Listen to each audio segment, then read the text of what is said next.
While fighters continue their powerful defense against Russian forces trying to conquer Kyiv, a group of influential Russian elites are reportedly plotting to try and overthrow Russian President Vladimir Putin.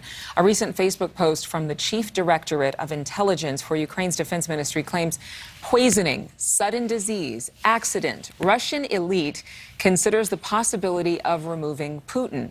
Their goal is to remove Putin from power as soon as possible and restore economic ties with the West destroyed due to the war in Ukraine. Joining me now is Julia Manchester from The Hill. I know you've been following this story along with others. Could this be more propaganda? Could this just be another piece of social media rumor gone viral?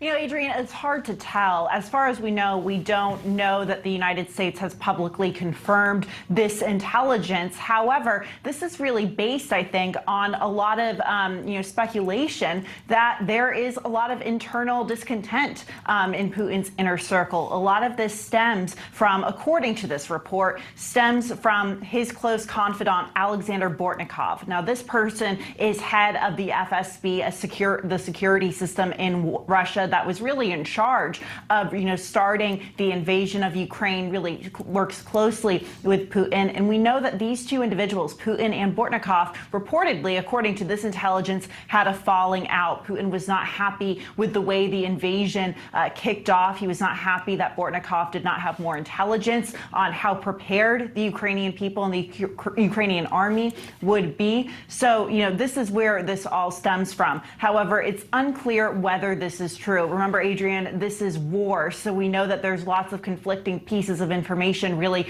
floating around from both sides of this conflict. So I think we have to take everything with a grain of salt at this point. We've talked about the mutually beneficial relationship, too, between Russia's president, Vladimir Putin, and the wealthiest billionaires in Russia. Wouldn't some of them at least be shooting themselves in the foot if they were to try to assassinate him? Yes and no. First of all, I think this round of sanctions that we're seeing from the U.S. and the West in 2022 is much stronger, much more targeted against the oligarchs than it was, let's say, in 2014 when Putin invaded the Crimea Peninsula. So you would think that there could be some discontent among some Russian oligarchs about the way this is going, the fact that they are being much more directly targeted by the West with these sanctions. At the same time, though, yes, there is absolutely a mutually beneficial relationship between Putin and these oligarchs. So, the West's essentially strategy in all of this is potentially to put pressure on these oligarchs to pressure Putin to end this invasion or scale this back. Remember, I don't know if it's officially in the United States' interest for there to be a regime change in Russia. At least publicly, we know that the United States just wants Putin to scale back. So with these sanctions, that could be a part of the process in somehow achieving that. Isn't it interesting that we're talking about this when just days ago, Lindsey Graham was getting so much heat for wanting Putin to be taken out?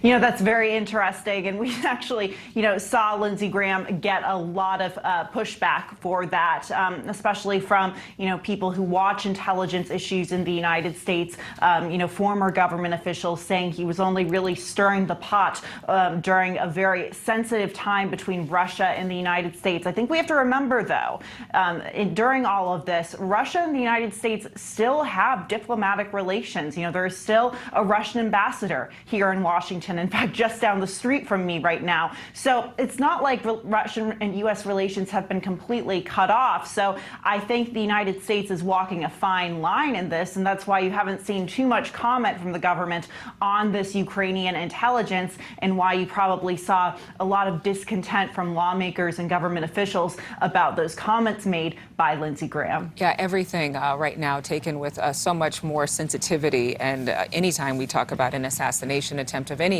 official, it's a serious issue. Thank you so much, Julia, as always. Thank you so much for watching. Make sure to click on the red subscribe button below so you can get more of NewsNation's fact-driven, unbiased coverage.